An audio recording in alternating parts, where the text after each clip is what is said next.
కడప జిల్లా రాజంపేట టీడీపీ అభ్యర్థి ఖరారయ్యారు. సుదీర్ఘ కసరత్తు తర్వాత అభ్యర్థిని టీడీపీ అధినేత చంద్రబాబు ప్రకటించారు. అంతకుముందు అమరావతిలో కడప జిల్లా నేతలతో చంద్రబాబు సమావేశమయ్యారు.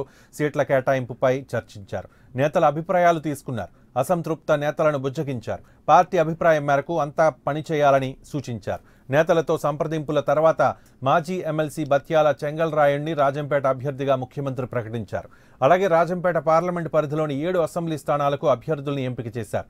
పీలేరులో నల్లారి కిషోర్ కుమార్ రెడ్డిని, రాయచోటిలో రమేష్ రెడ్డిని, పొంగనూరుకు అనూషారెడ్డిని, రైల్వే కోడూరుకు నరసింహప్రసాద్ పేర్లను ఖరారు చేశారు.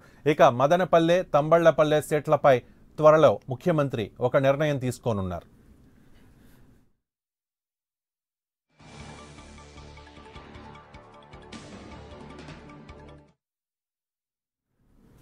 కడప జిల్లా నేతలతో చర్చించిన తర్వాత కొన్ని స్థానాలపై ముఖ్యమంత్రి చంద్రబాబు ఒక నిర్ణయానికి వచ్చారు. అప్డేట్స్ మా ప్రతినిధి ఎంపీ రావు లైవ్లో అందిస్తారు. MP, over to you.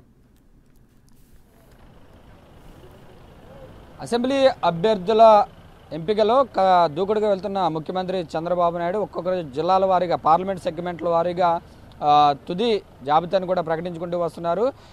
నిన్న మొన్న కూడా రాజంపేట నేతలతో, కడప జిల్లా నేతలతో, కడప పార్లమెంటు, రాజంపేట పార్లమెంటు పరిధిలో ఉన్నటువంటి అసెంబ్లీ స్థానాల నేతలతో కూడా సీఎం వరుసగా భేటీలు జరిపారు. ఈరోజు ఉదయం మరొకసారి రాజంపేట పార్లమెంటు పరిధిలో ఉన్నటువంటి నేతలందరితో కూడా సీఎం రివ్యూ చేశారు. రాజంపేట విషయానికి వస్తే, గతంలో రాజంపేట పార్లమెంటు స్థానం నుంచి ఎంపీగా బీజేపీ నుంచి పురంధేశ్వరి పోటీ చేశారు. ప్రస్తుతం ఎంపీ అభ్యర్థిని ఇంతవరకు కూడా ఖరారు చేయలేదు. ఇక రాజంపేట సెగ్మెంట్లో పార్లమెంటు పరిధిలో ఉన్నటువంటి 7 అసెంబ్లీ స్థానాల్లో కొన్ని స్థానాలకు ముఖ్యమంత్రి ఈరోజు గ్రీన్ సిగ్నల్ ఇచ్చారు. వాటిలో ఒకటి రాజంపేట అసెంబ్లీ స్థానము. రాజంపేట అసెంబ్లీ స్థానానికి చెంగల్రాయుడు పేరును సీఎం చంద్రబాబు నాయుడు ఖరారు చేశారు. చెంగల్రాయుడు అంటే రాజంపేటలో చెంగల్రాయుడుతో పాటుగా ఇంకొక 2-3 రేసులో ఉన్నప్పటికీ కూడా చెంగల్రాయుడు వైపే సీఎం చంద్రబాబు నాయుడు మొగ్గు చూపారు. ఆయనకే సీటు ఖరారు చేశారు. ఇక పీలేరు చూస్తే, పీలేరులో మాజీ ముఖ్యమంత్రి బ్రదరు నల్లారి కిషోర్ కుమార్ రెడ్డి ప్రస్తుతం హౌసింగ్ కార్పొరేషన్ చైర్మన్గా కూడా ఆయన వ్యవహరిస్తున్నారు. నల్లారి కిషోర్ కుమార్ రెడ్డికే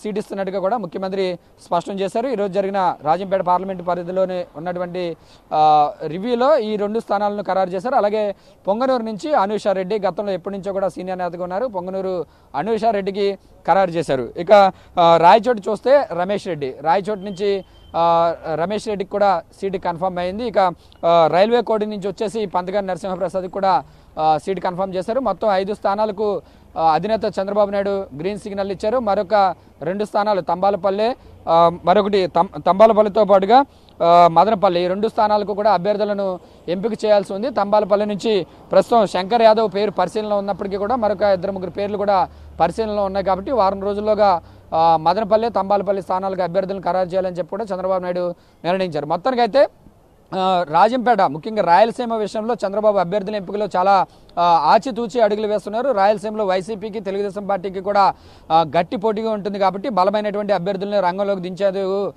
సుదీర్ఘంగా కసరత్తు చేస్తున్నారు. రాజంపేట విషయాన్ని చూసుకుంటే మొన్న రాత్రి దాదాపుగా 2 గంటల పాటు రాజంపేట నాయకులతో భేటీ అయ్యారు.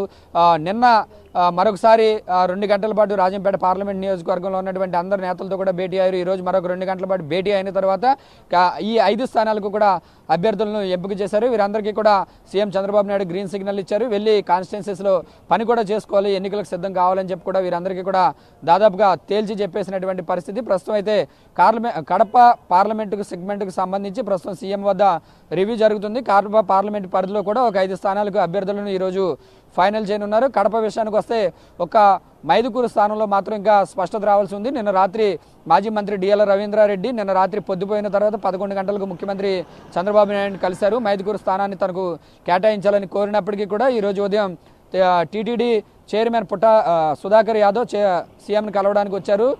ఇప్పటికే నాకు ముఖ్యమంత్రి గ్రీన్ సిగ్నల్ ఇచ్చారు, మైదుకూరు స్థానం నాదే, నేనే పోటీ చేస్తున్నాను అని చెప్పి కూడా సుధాకర్ యాదవ్ చెప్పినటువంటి పరిస్థితి. కాబట్టి మైదుకూరు స్థానం మీద కొంచెం సీఎం కూడా కొద్దిగా టైం తీసుకునేటటువంటి పరిస్థితి ఉంది. అలాగే జమ్మలమడుగు, కమలాపురం విషయంలో కూడా జమ్మలమడుగు, కమలాపురం, పులివెందుల విషయాల్లో ఇప్పటికే స్పష్టత వచ్చేసింది. కాబట్టి కడప పార్లమెంట్ పరిధిలో కూడా ఒక 5 స్థానాలకు అభ్యర్థులను కాసేపట్లో కూడా ప్రకటించనున్నారు. మొత్తానికి నిన్న మొన్నట్లో 2 రోజుల క్రితం కృష్ణా జిల్లా అభ్యర్థుల ఎంపిక విషయంలో స్పష్టత ఇచ్చిన ముఖ్యమంత్రి ఈరోజు కడప, కర్నూలు జిల్లాల విషయంలో క్లారిటీ ఇవ్వబోతున్నారు. ఇప్పటికే కడప జిల్లాలోని రాజంపేట పార్లమెంట్ పరిధిలో ఉన్నటువంటి 5 స్థానాలకు అభ్యర్థుల ఎంపిక పూర్తయిపోయింది. మరి కాసేపట్లో కడప పార్లమెంట్ సెగ్మెంట్లో ఉన్నటువంటి 5 స్థానాలకు కూడా అభ్యర్థుల ఎంపిక పూర్తిగానుంది. ఆ తర్వాత కడప సమావేశం ముగిసిన తర్వాత కర్నూలు నంద్యాల పార్లమెంట్ సెగ్మెంట్ పరిధిలో ఉన్నటువంటి నేతలతో వేరువేరుగా భేటీ అవుతారు. ఆ రెండు అంటే ఓవరాల్గా కర్నూలు నంద్యాల పార్లమెంట్ సెగ్మెంట్లో ఉండేటటువంటి అసెంబ్లీ స్థానాలకు కూడా అభ్యర్థుల ఎంపిక కూడా ఈరోజు దాదాపుగా ఖరారు అయిపోయేటువంటి అవకాశం ఉంది. ప్రస్తుతానికైతే రాజంపేటలో ఒక 5 ఎమ్మెల్యేలు అధికారికంగా ముఖ్యమంత్రి ఒక 5 ఎమ్మెల్యే అభ్యర్థులను అయితే ప్రకటించారు. ప్రధాన ప్రతిపక్ష పార్టీ వైసీపీ బలంగా ఉన్న కొన్ని చోట్ల ముందుగానే టీడీపీ అభ్యర్థుల్ని ప్రకటించడాన్ని ఏ రకంగా చూడాలి? అంటే ఉదాహరణకి కడప విషయంలో రాజంపేట విషయంలో సీఎం కూడా 2 రోజులు అంటే సుమారుగా నిన్న ఒక 2 గంటలు చర్చించారు, మొన్న ఒక 2 గంటలు చర్చించారు, ఇవాళ 2 గంటలు. అంటే ఇంతసేపు ఎందుకు చర్చించారంటే కడప అనేది చాలా కీలకమైనటువంటి స్థానము. గత ఎన్నికల్లో చూస్తే ఒక్క మేడా మల్లికార్జున రెడ్డి రాజంపేట తప్ప మిగిలినటువంటి అన్ని స్థానాల్లోనూ కూడా వైసీపీ గెలిచింది. కాబట్టి ఈసారి ఖచ్చితంగా 10 అసెంబ్లీ స్థానాలు కడప జిల్లాలో 10 అసెంబ్లీ స్థానాలు ఉన్నాయి.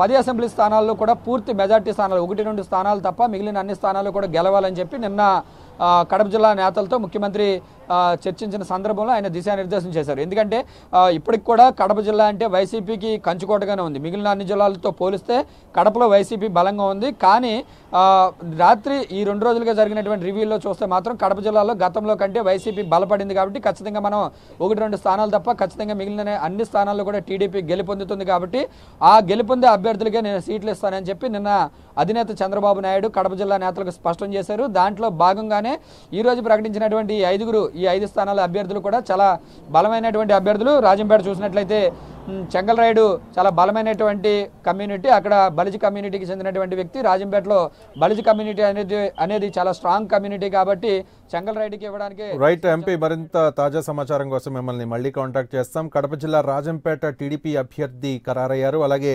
రాయచోటిలో రమేష్ రెడ్డిని సీఎం చంద్రబాబు నిర్ణయించారు, అక్కడి నుంచి అభ్యర్థిగా పోటీ చేయారు.